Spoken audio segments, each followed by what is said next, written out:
Welcome to another episode of War Hero to Superhero, helping military veterans and first responders transform their lives from the bedroom to the boardroom. I am one of your hosts, Daniel Faust, loving our cozy living room. Wow, cozy living room in my cozy sweater. My War Hero Superhero shirt is below. It's a tad chilly to go wear that t-shirt in the garage with a space heater.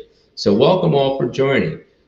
If you never joined us before, we go over and our themes are each week. We do bedroom 1 week, living room 1 week, and then the boardroom, going over and teaching lessons to go help you go thrive. And we have a monthly topic that we focus on. So our topic this week is the holiday struggles and how to take them and avoid them or work with them through each of the rooms. So you're now in the living room. So we made it to December.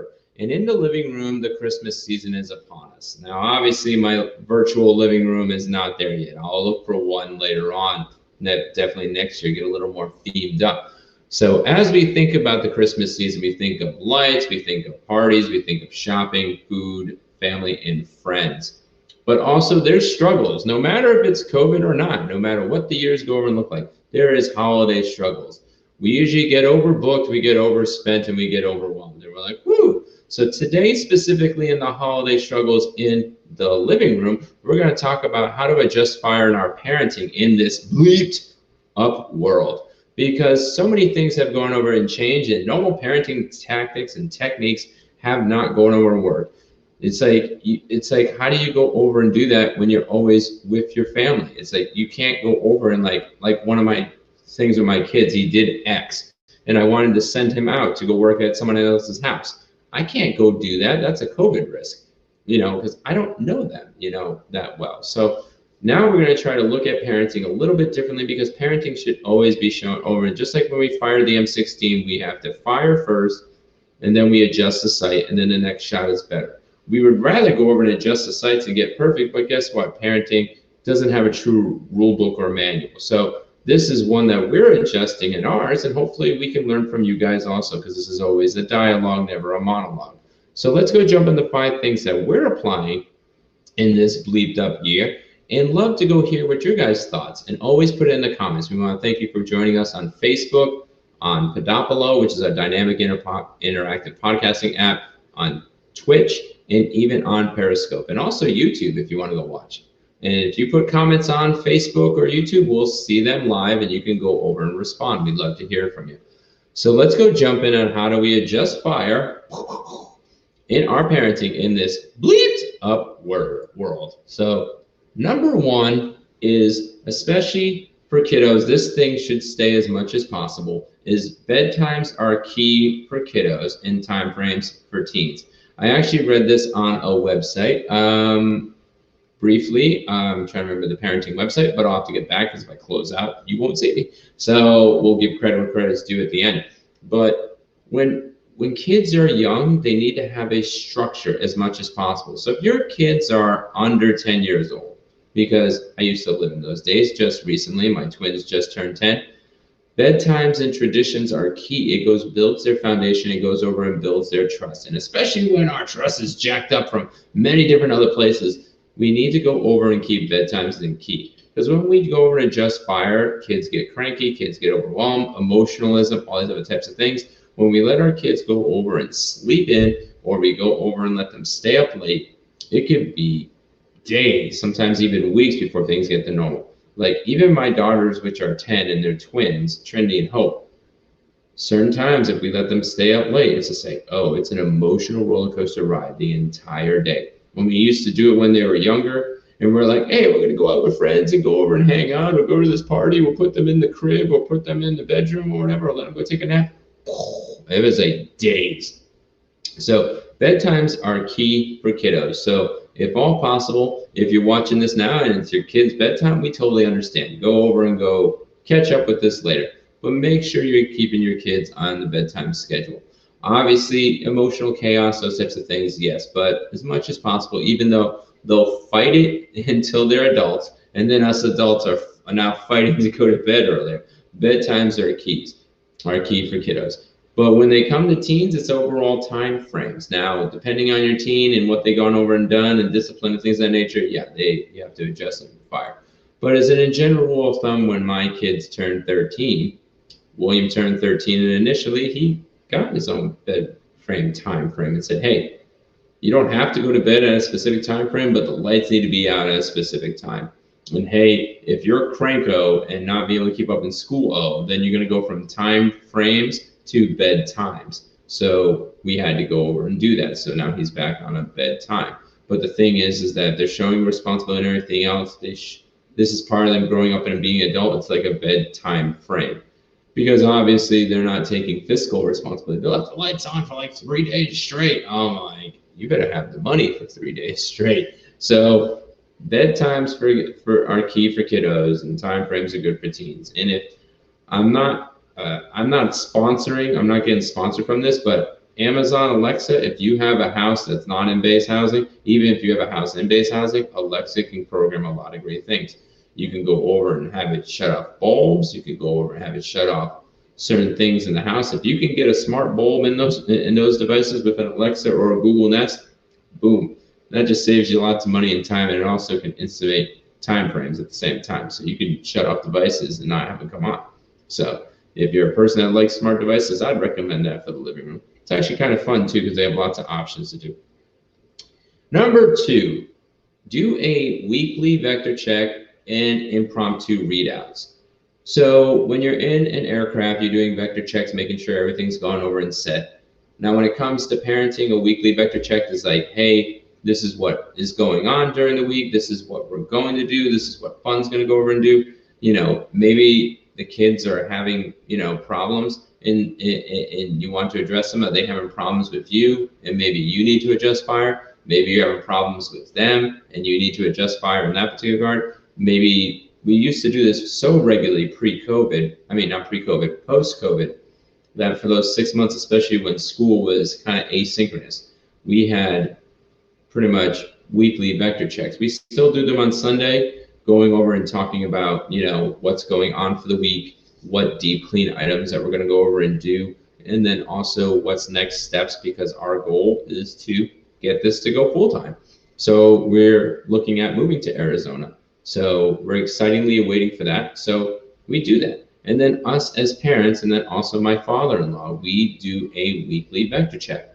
See what gripes and complaints that we have. What are we having any problems internally as parents and parent helpers in that particular regard. So that's the weekly vector check. You see how your moans, your gripes, your complaints, the positives, those types of things.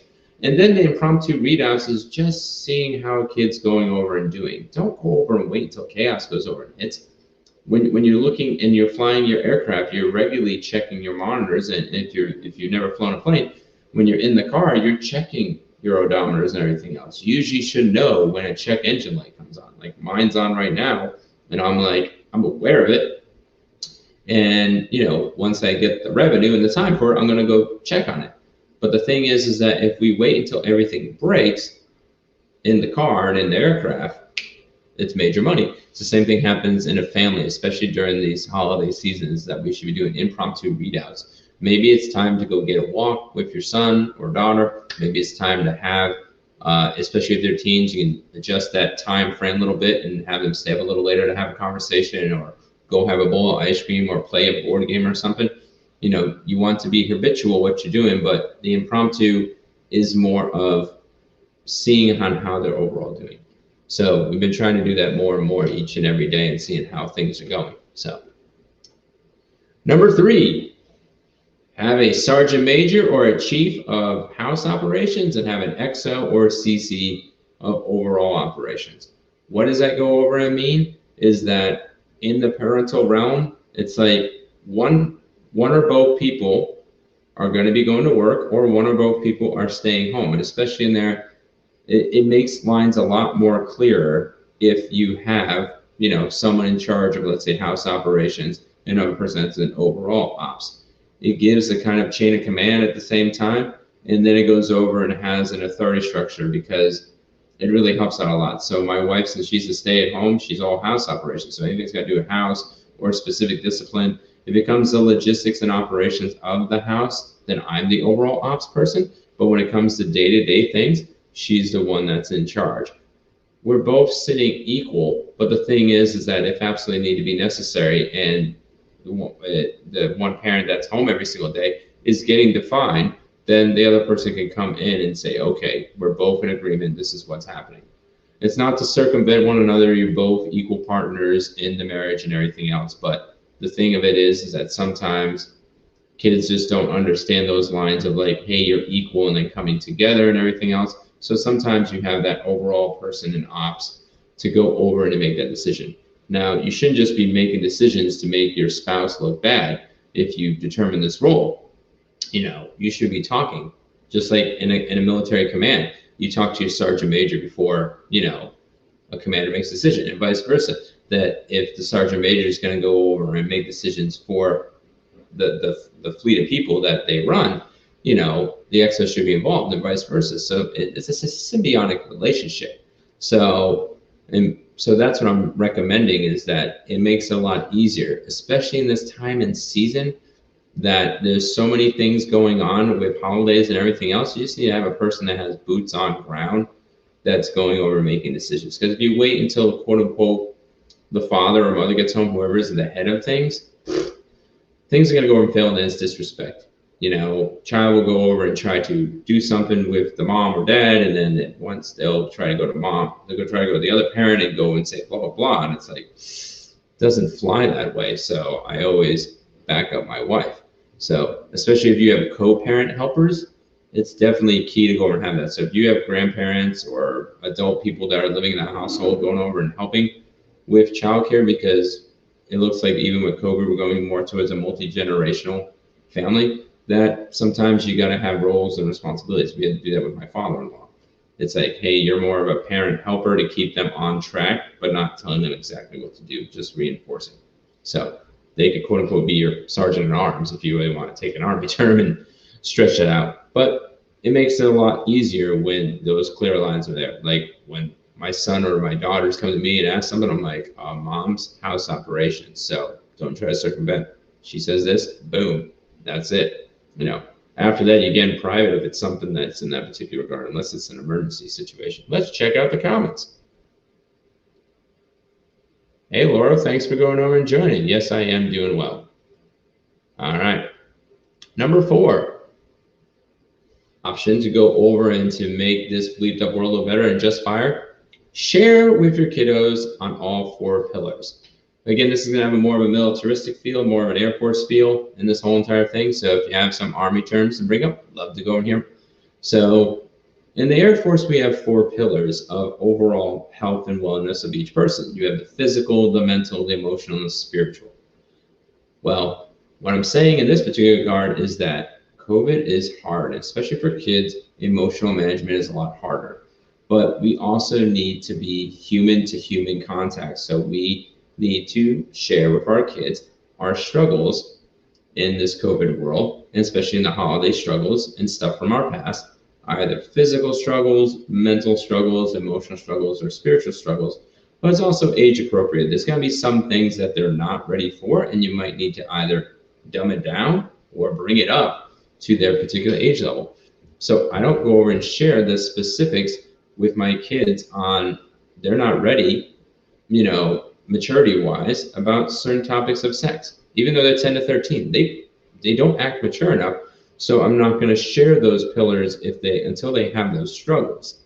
I'll share those stories as age appropriate and needed. It's the same thing for discipline and finance and every those types of things. If they're wanting to jump into it, I might share it because I see that emotional maturity. But the thing is that I'm not going to go into it if they're not ready for it. But it's also the same thing with your particular struggles.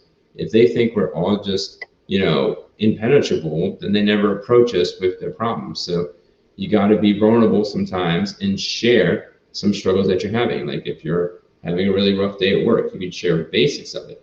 I'm not expecting my kids to go over and counsel me and to give me advice, but sometimes they might bring a bit of sound wisdom that might have God or maturity gave them. So make sure you're going over and doing that, because that's going to be key for holiday struggles, especially in this season, to make it a lot easier. And this should be a universal principle across the board. It's not just when things are in struggle, but on a regular basis. And lastly, number 5, refine your mission, your values, and your priorities. What do I mean by that? What is your mission as parents? Your mission as parents is to go and raise kids that are the legacy of the next generation. So raising them mentally, emotionally, spiritually, whatnot. But there might be some refinement that maybe in COVID-19, I need to focus more on the spiritual or the emotional pillar in that particular art. I might need to go focus less on education and more about their well-being overall. Maybe some of the values that you have had that need to reassess, and it's just not realistic and viable. Like one of the values I have is always to be ready. And the thing is that school, you should have your shoes on. Well, all 4 kids are in different levels of school and different times and everything else. And I just decided that I'm going to give up on it. Well, I'm going to certainly try to say they do need to be ready and dressed for school. But the thing is at the end of the day, they all like wearing either socks or they don't like wearing shoes. They only wear shoes when going out. That's a value that they have, and it's a value that I don't share. But the thing is that it's more of a preference than anything else. So I'm refining my value and saying, like, I personally, when I'm on anything, in person or not, I'm wearing shoes from the beginning of the day until the end of the day. But their generation is different, and it's not something they're willing to fight for. Now, they go outside to residential school, you got to have shoes on. I mean, I'm not having you get frostbite. That's a deeply valuable to die for. That's what values actually mean, is things that you deeply see and you value for. But sometimes we need to reassess, because especially with COVID, holidays, those types of things, that there's some things it's like their preferences are their preferences. Don't make their preferences your values, and don't make your values, or don't make your preferences your values and then push it on other people. So it might be worthwhile to go over and rethink and say, what is my mission as a dad and as a mom to go over and serve my kids in this season, especially with COVID? What are the values that I had pre-COVID that maybe are not applicable post-COVID? And maybe what priorities that I'm putting focus on in that particular art. Like one of the priorities that I'm going to go change is that you guys are only going to see me live. My goal is you guys are only going to see me live, actually, during the week I do interviews. So I'm going to be going more towards pre-recording and then shooting a live out compared to that. So that's another thing that I'm changing. So that is pretty much it. So this might be the last week you actually see me live. I know I said 6 months ago, but I'm reevaluating priorities. So our superhero challenge for the day, but it's always a dialogue, so you can always go back and connect with us on the text if we're not actually live. But our superhero challenge for the day is sharing. We'd love you to share a parenting tactic that you've readjusted since the pandemic that has helped with maybe connection and also keeping discipline and order in the household. We'd love to go over and hear. We're not the residential experts on every single thing. We just go over and bring what we're going over and learning, what we are going over and reading, and bring it to you to hopefully that you take this and put this in your quiver, or maybe it gets you to get your brain going to go and do that. So we want to thank you for going over and joining each and every week. If you're struggling in parenting, especially in this COVID season, we'd love to go and help and serve, and to go over and do that. 20 minutes free for every military veteran and first responder. We want to thank you for joining us each week, no matter if you're watching on Facebook or Periscope or on Podopola, the dynamic interactive app. And we also want to go over and thank our sponsors, the Armory Dog and the Veteran Project, for going over and sponsoring us each and every week. And we'd love for you to hear a little more through this ad spot. Millions of men and women have served this great country. However, over 40,000 veterans sleep on the streets every night. 20 veterans commit suicide on any given day. Veterans have been left without medical services while they suffer from mental illness and addiction. They are dying alone. Join Armory Dog and the Veterans Project to help serve this forgotten community of heroes. Veterans is a place for our men and women who have served our great country, giving them a place to stay and rehabilitate in a safe and positive environment. Please help support the Veterans Project so that these men and women can get back on their feet and find their purpose for living. The Veterans Project will house 10,000 veterans, getting them off the streets, back into society, and utilizing their skills as they once used to serve our great country. Veterans Not Forgotten.